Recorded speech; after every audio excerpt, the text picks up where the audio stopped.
Mustafiz IPL ছেড়েছে গত মে মাসের 2 তারিখ। প্রায় 1 মাস হয়ে গেলেও এখনও মুস্তাফিজকে বলতে পারেনি চেন্নাই সুপার কিং। নানান সময় পিজার ছবি সামাজিক মাধ্যমে পোস্ট করতে সিএসকে কর্তৃপক্ষ জানিয়েছেন বিশ্বকাপের জন্য শুভকামনা। এবার আমেরিকার বিপক্ষে পিজের বোলিং ফিগারের ছবি পোস্ট করেছে তারা। মাত্র 10 রান দিয়ে 6 উইকেট তুলে নেওয়া পিজের ছবির ক্যাপশনে লিখেছেন আনন্দ 6 গুণ নিয়ে এসেছেন পিজ।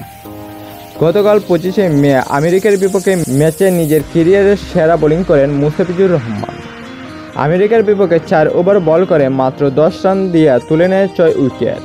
কাটার মাস্টার কেন সেরা সেটার প্রমাণ পাওয়া গেল আবারও একবার। এর আগে 2016 সালের বিশ্বকাপে ইডেন গার্ডেনে নিউজিল্যান্ডের বিপক্ষে 4 ওভার বল করে মাত্র 20 রান দিয়ে তুলে নিয়েছেন 5 উইকেট। এবার আমেরিকার সাথে তৃতীয় ম্যাচে 10 রান দিয়ে 6 উইকেট তুলে নিয়ে ম্যাচ সেরা পুরস্কার পেয়েছেন মুস্তাফিজুর রহমান। পিজের এমন পারফরম্যান্সে খুশি তারা আইপিএল দল চেন্নাই সুপার কিংসও। তাই তো পিজকে নিয়ে সামাজিক যোগাযোগ মাধ্যমে পোস্ট করতে বলেনি চেন্নাইয়ের কর্তৃপক্ষ। তো প্রিয় দর্শক, পিজের এমন অসাধারণ পারফরম্যান্স নিয়ে আপনার কেমন মন্তব্য জানিয়ে দিবেন কমেন্ট বক্সে। ধন্যবাদ।